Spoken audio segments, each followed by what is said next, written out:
Baby. Woohoo! Crazy Baby song. Love that song. You know I love That it. is the Strung Out Playboys playing Crazy Baby. I don't Yeah, know who that's about, Leanne. Maybe it's about you. You're I think it's crazier than I am, I I think it's think. most likely about you. But it's been a while since we've done a podcast. We've had a few people asking us what's going on, why haven't you done anything? And life's just gotten in the way, I think. But Well, we've done a lot of stuff. We just haven't done many podcasts. We've been trying to help you all navigate COVID and this new world we live in, which is crazy. Talk about crazy. yeah, Um, but we figured we'd come and hang out and chat with you a little bit and have a little podcast time. So here yeah. we go. We have What are our we talking moments. about tonight, Leanne? So tonight we're talking about policing social media when it comes to early childhood Ooh, education. So let's think about that. We're always getting ourselves in trouble, but I think it's so important when we think about social media and things that are out in the world. Just there's so much out there, and so many people just like cruise through things and find things. And we always make fun of Pinterest, saying, oh, everything on Pinterest is so cute, but it's not developmentally appropriate. But yeah, let's talk about policing it and what that looks like and what that means. What do you think, Kath? so how do you know what's good out there and what's crap? Because there's a lot of great stuff out there on the internet for you. We follow a ton of pages on all different social media outlets, some really good stuff that we share with all of you on our Facebook and Instagrams. But some of it's crappy. Mm-hmm. And it's funny that you use the word cute, Leanne, because I think that's a really good ruler or a really good barometer of whether something's developmentally appropriate for little ones. Because if you think it's cute, or someone says, that's so cute, or oh my gosh, that's adorable, that's cute, it's probably better for older kids, Mm-hmm. like second graders, kids who are in the next cognitive stage of development where they can understand representation of things. So they know this isn't a paper plate, this is supposed to be a penguin. Mm-hmm. But when you're 4 years old, it's a paper plate. And I've never seen a penguin and I don't have a clue about that, but it's cute.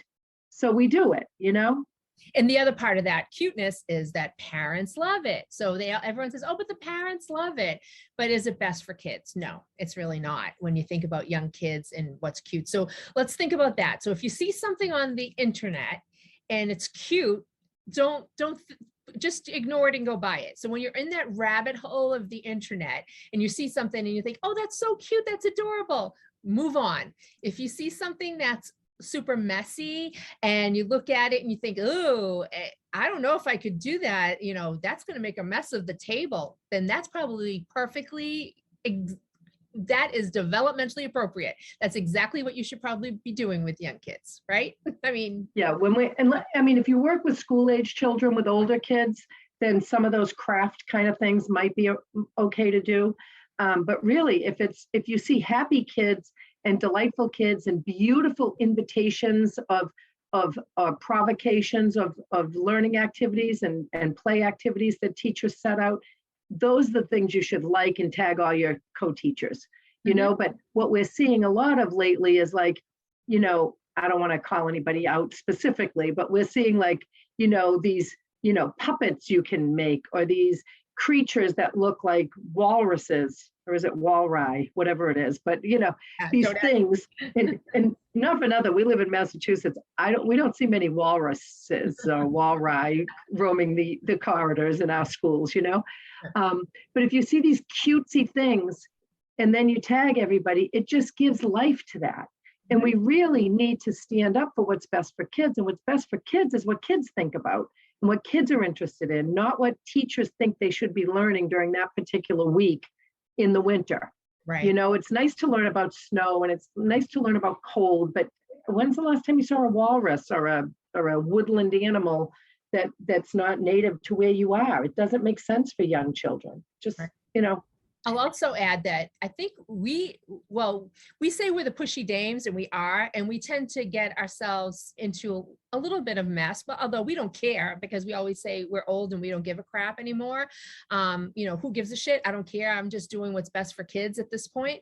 But we will call people out when we see something that's not appropriate for young kids.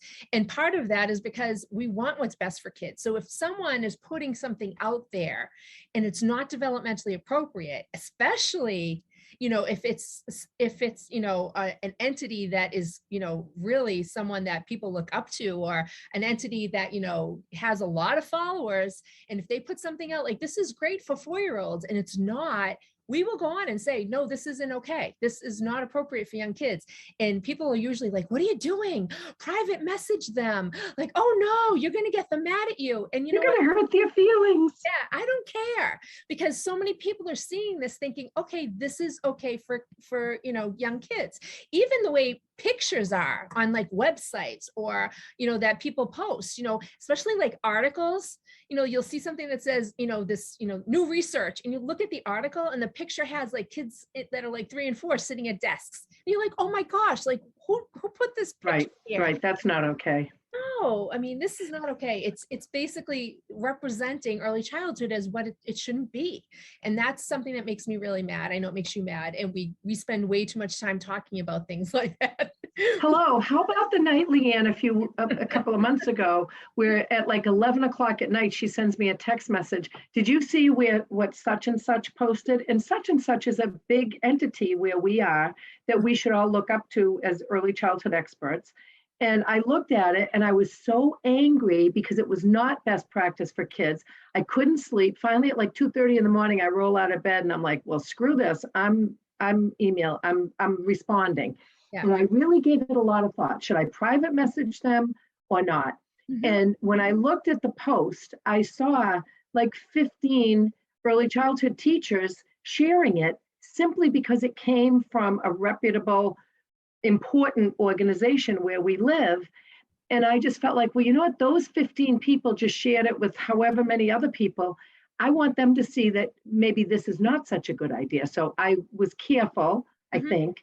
I think I was clear, but I was pissed off because it's like, you shouldn't be spreading this stuff. This isn't good for kids.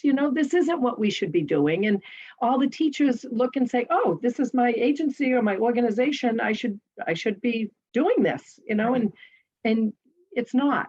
And the other piece to this too, I mean, we teach college courses, and in our college courses, we're always saying, stand up for what you know is best for kids, be a voice in the field, be a leader. And if we can't stand up and do that, then what are we doing? Like, why are we saying this to them? So I think that, being a role model in that sense of not being afraid to say, hey, wait a minute, stop it. Like, cut it out. This isn't okay for young kids.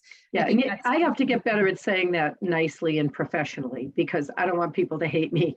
But, I come out with my fighting gloves on sometimes. So I'm going to reflect a little bit more and try to, I'll probably still be snarky and kind of a jerk on some things, but it depends. Like if one of our students or one of you, one of our listeners, our poor students that we've had. I know, but if one of our students or one of our listeners or followers on Facebook said, what do you think about this? We wouldn't come and say, rah, rah, rah, rah, that's not good for kids.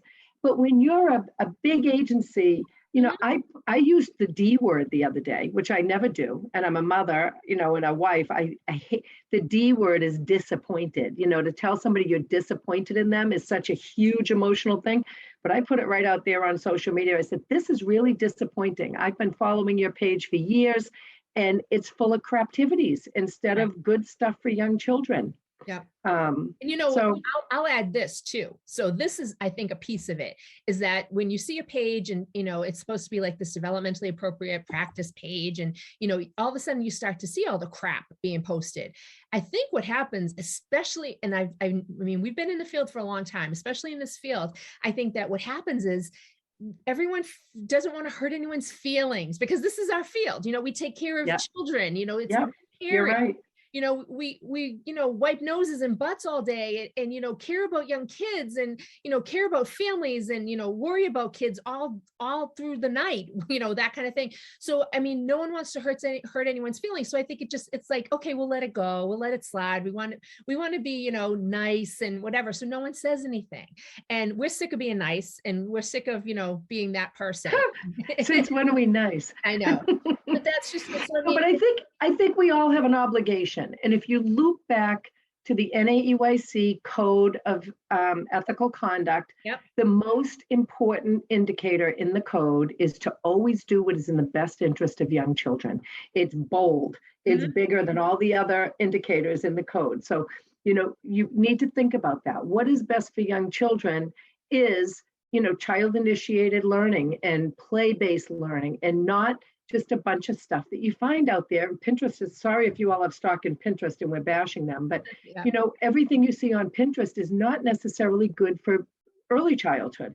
Might be great for a second grader, or great for a Girl Scout or Brownie troop or an after-school club that you work with, but not for the little ones. It's just not what they should be doing. And Leanne, you mentioned how parents like it and parents love these things.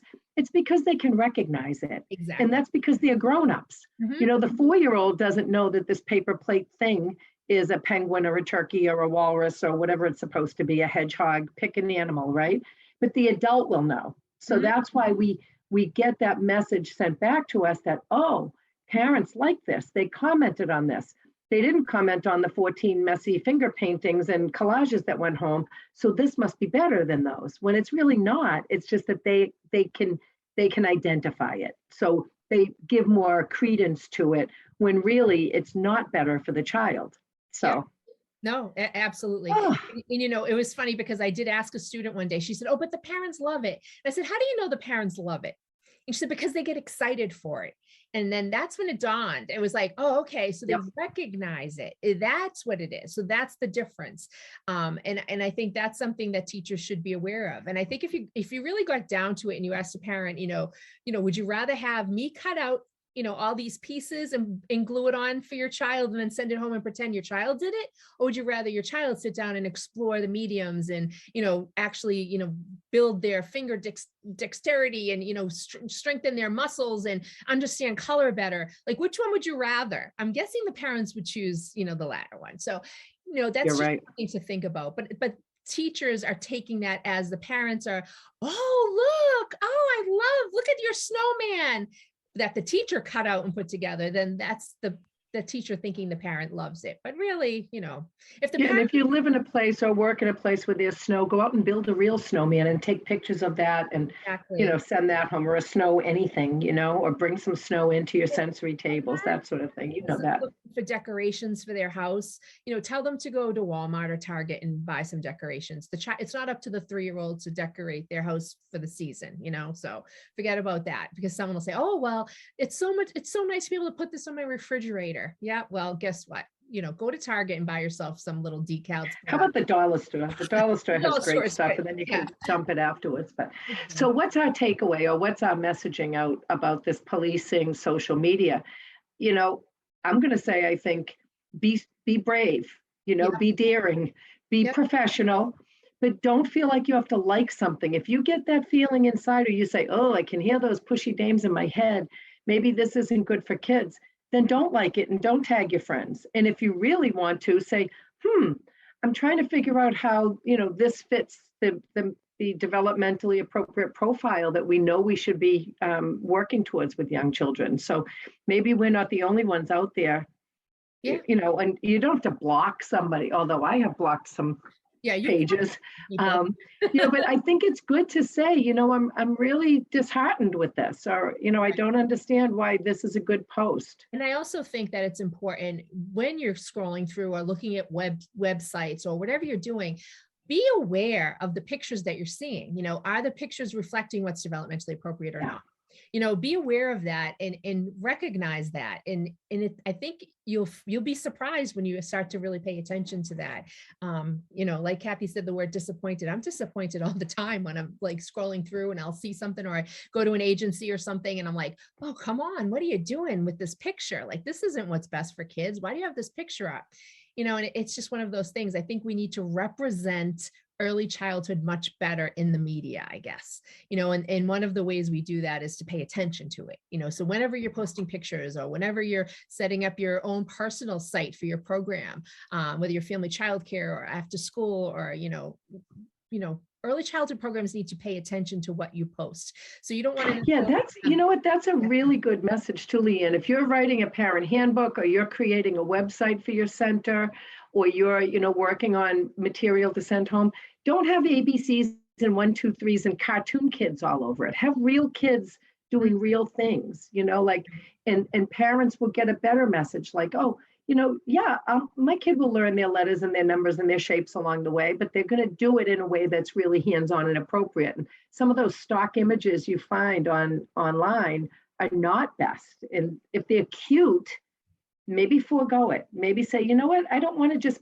we're not all cute. And maybe if we stop being cute, we'll get paid a better wage in the early childhood world, and we'll be seen as a profession instead of a field, because we don't make enough money to be considered a profession. So, I mean, maybe we should start all together, Oh, I can't tell you how many times people would say, oh, you're an early childhood teacher. Oh, that's so cute. Oh, is it cute? Because it really isn't. If you want to come and spend the day with me, it's not all that cute. There's a lot of things to it that are not cute, but yeah. And it's important. And we're creating every doctor and lawyer and engineer and scientist and brilliant mind out there by being good early childhood professionals. So your job's really important. So why do we allow it to be kind of cutified? Why do we allow that to happen? Yeah. And I think, stand up and don't let us be the only ones getting in social media. Join in. Yeah, come on. Join in the policing. Yeah, let's all police it. No, let's all just pay attention, I think, is what we're trying to say. Yeah. I agree. All right. I agree. Awesome. Thanks, Kath. We'll do a few more podcasts, but if you're only listening to podcasts, jump on our website, twopushydames.com, and our social media, Two Pushy Dames. Thanks, everybody. Sing and dance.